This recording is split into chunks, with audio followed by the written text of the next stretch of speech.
Colombian President Iván Duque announced that the Colombian military forces killed ELN Chief Fabian, Commander Fabian. ELN, one of the biggest terrorist organizations in Colombia, has been characterized by committing all types of terrorist attacks in these South American nations over the last decade. So we're talking about a huge operation that essentially neutralized the head of this criminal group.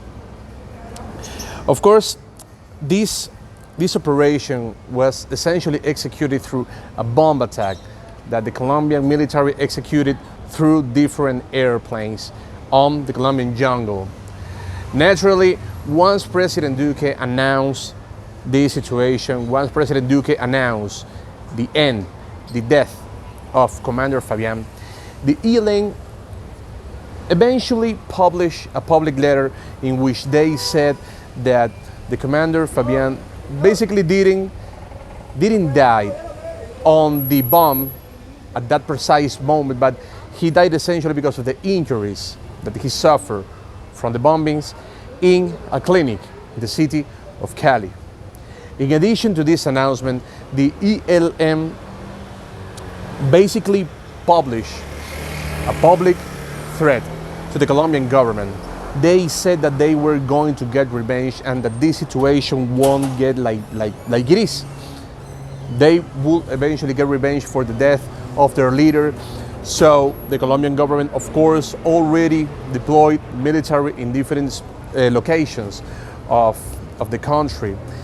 And many believe that it could probably won't end in a major terrorist attack. Of course, this is a quite concerning situation because we need to take into consideration the fact that different investigations from independent media and even the Colombian intelligence reveal that many members of the ELN, the main members of the ELN, are currently hidden in Venezuela and especially in Cuba, where the Cuban regime and the Venezuelan regime basically provide some kind of safe haven for these terrorists. So from those countries, they could be able to plan the terrorist attacks in Colombian soil.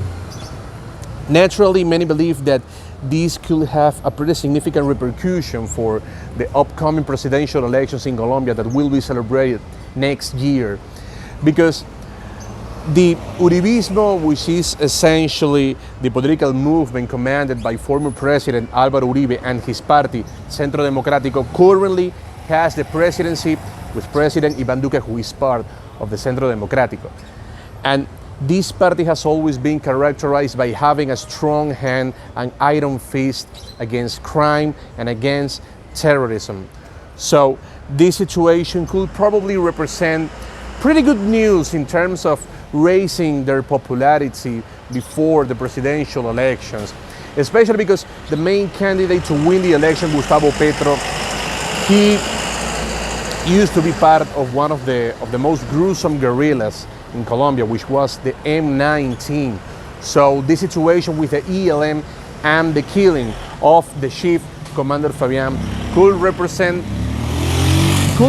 a pretty interesting situation in Colombia's presidential election. So it is an undeniable fact that anything could happen, and this is basically the biggest evidence because almost every single poll suggests that Gustavo Petro could be the main winner in this presidential election.